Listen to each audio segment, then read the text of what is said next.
Hi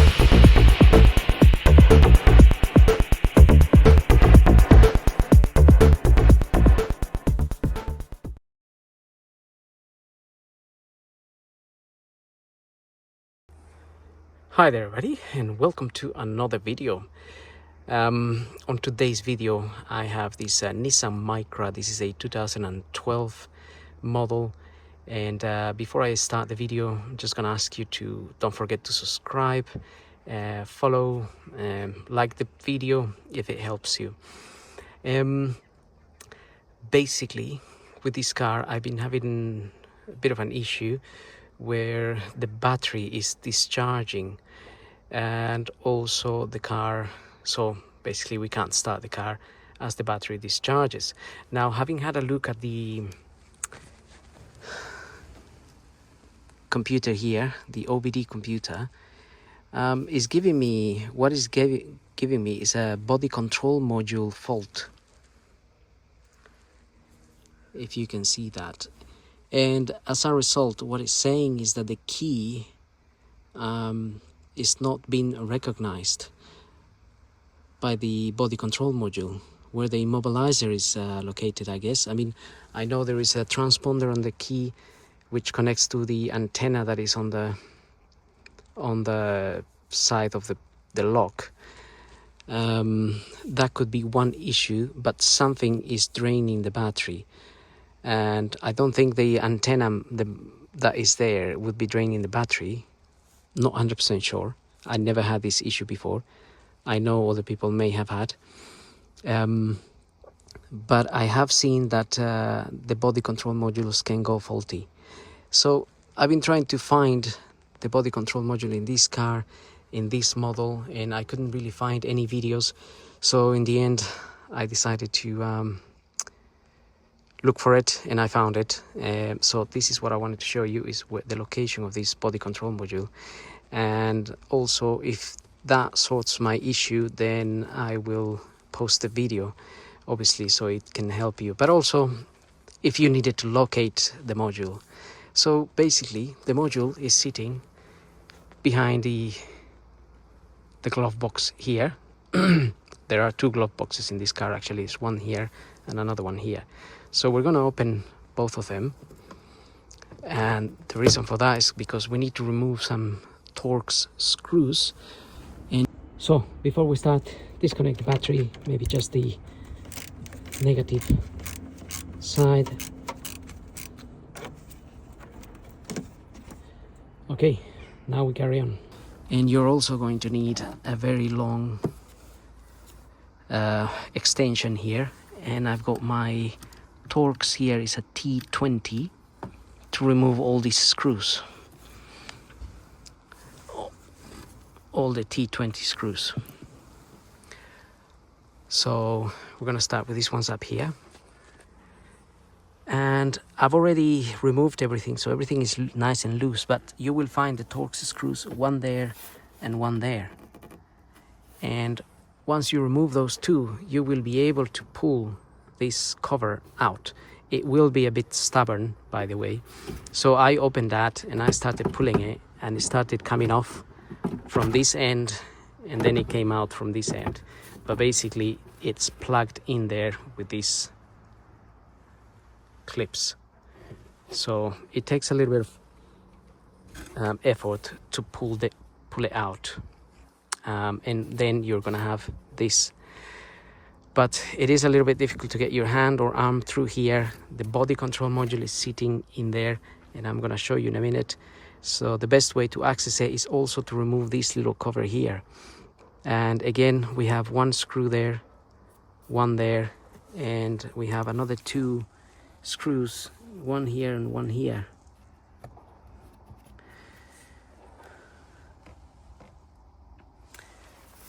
And if you remove all of that, then you will be able to again pull this cover out. So get rid of those two, and now I'm gonna put my light on the back here so I can show you where this body control module is located. And basically my light doesn't want to stay up there, but nevertheless, this body control module is. So if we go through here, it's sitting just there.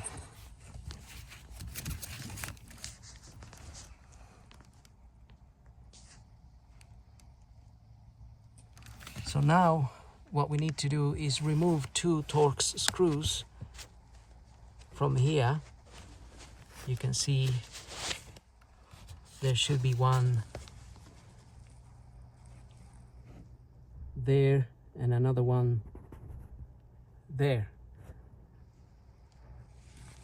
And once you remove those 2, you will be able to then take the body control module out. So the way I managed to get to those screws was with my long extension here, and I went through here like so, and just about got there.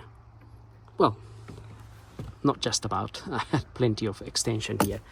It wasn't really difficult to do at all. But then what you need to do is you have to get your hand in here somehow and lift that up a bit and take it out. So although you remove the screws from here, you remove the 2 screws from here, this is hooked there and there, and that's why you lift it up a little bit before you can be released.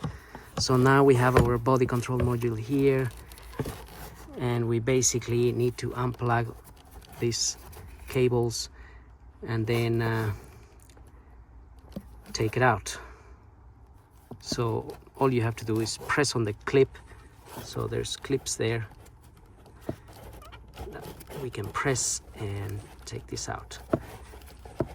Might be a bit difficult to do it with one hand, but there we are. So press on that clip and take it out. I would suggest disconnecting the battery, the negative side, before we do all of this. So we'll put that at the beginning of the video anyway, as a reminder.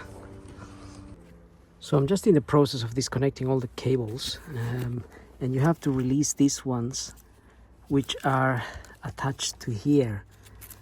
So I had to bend that one a little bit in order to get to the clip, but there is a clip inside of there basically. So that little clip in there needs to be pushed back. So with something like this, you have to go in there and push that clip back, as in back that way, and it's going to then release. You'll be able to pull it from here, and there is 2 of those, and actually this one had this relay plugged in it, which I removed because I needed better access to that. If I can put it back in there so I don't lose it. To remove the relay, it wasn't difficult. You just have to again press that clip there and then pull it out. Pulling it out is hard. Now I've managed to remove most connections. I just have one stubborn one here that I need to release, because this one here was easy to remove. You have one clip, but these ones, they have 2 sort of clips on the sides, so you need to press one in first, and then while you have this one out a little bit, you need to do the other side, and that's how it comes out. Also this one here.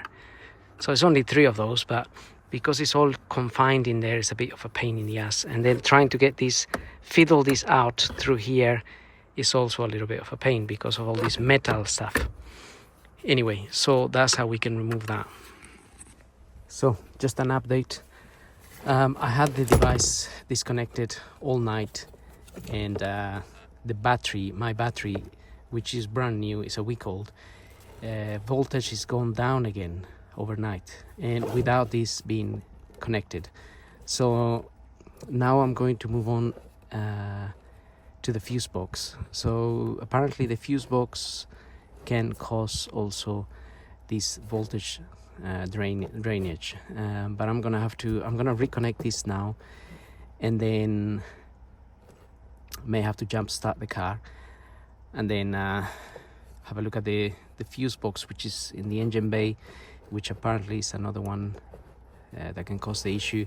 So again, I'm gonna disconnect that fuse box and see what happens to the battery, unless I have a faulty battery. That's the only other explanation, but we'll have to see.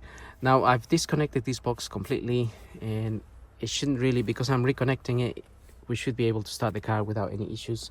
So we'll check that in a minute once I've reconnected that.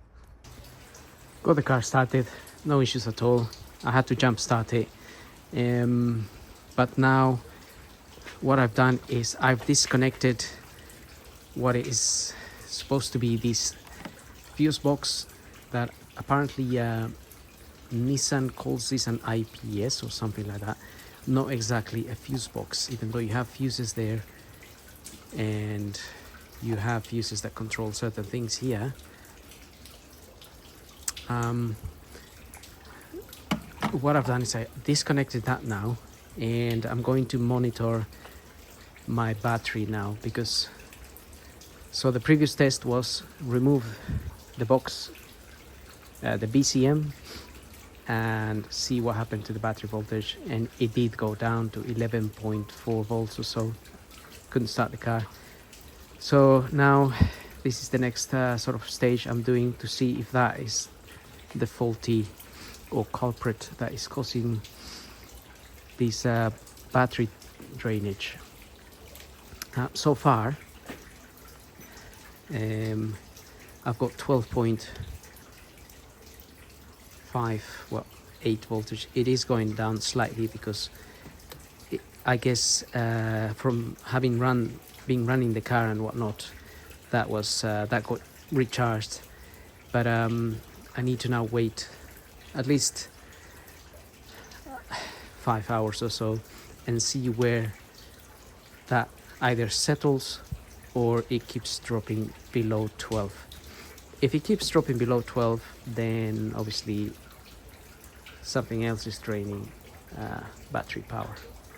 So anyway, I'm gonna switch that off now, and that's where I am at the moment. So I just wanted to give an update there. So just another update. I've disconnected that, and the battery was still draining. I disconnected all the cables that go to the other fuse box that's behind there. Battery was still going down.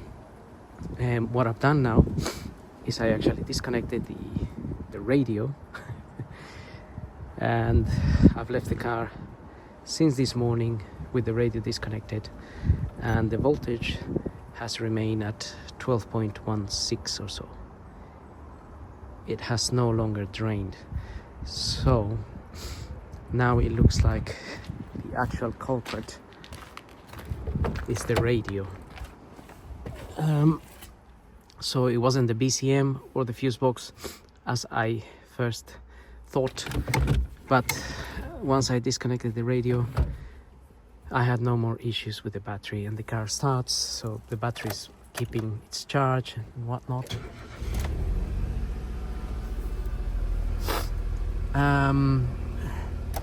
So I'm not sure why the radio is gone potty, but I am going to order a second-hand one, fit it and see how we get on. But for now, I will be using the car for this week and next week with the radio unplugged and see how we get on, just as a test. But removing the radio, by the way, is quite easy in this car. Let me just put it back in and I'll show you. So to remove it, we need to take this panel out, the panel that surrounds the radio, and to do that is quite easy. Well, I say it's easy, but it's not always that easy. But I use a plastic prying tool. Mine is already removed a little bit because I already done it, but basically I put my prying tool in here and I lift it the cover there, as you may have seen that bit. You can use a screwdriver if it's a bit too hard, but the screwdriver may damage the plastic, the trim, so that's something to be aware of. So once you remove one side, you can just unplug this. This whole thing will unplug like that, and we can put it up there. We don't really need to disconnect it as such. And then once that is out, you're gonna have 4 Phillips screws that look like this. So they're gonna be 1, 2, 3, and 4. Remove the Phillips screws, and then you can take your radio out. So in my case, what I've done is I just disconnected the power supply. I didn't disconnect the other connections there. So the power supply is, you may see it here, is these 2 cables here, which I've disconnected. So if you want to remove the entire radio, obviously you just have to disconnect those other 3 cables there as well. And that's pretty much it, really. If you have a new... So, as you saw, it's fairly easy to remove that radio. So, next week, once I get the new stereo and fit it, and if the car has survived all 1 week, then we can go ahead and fit the new stereo and see how that goes.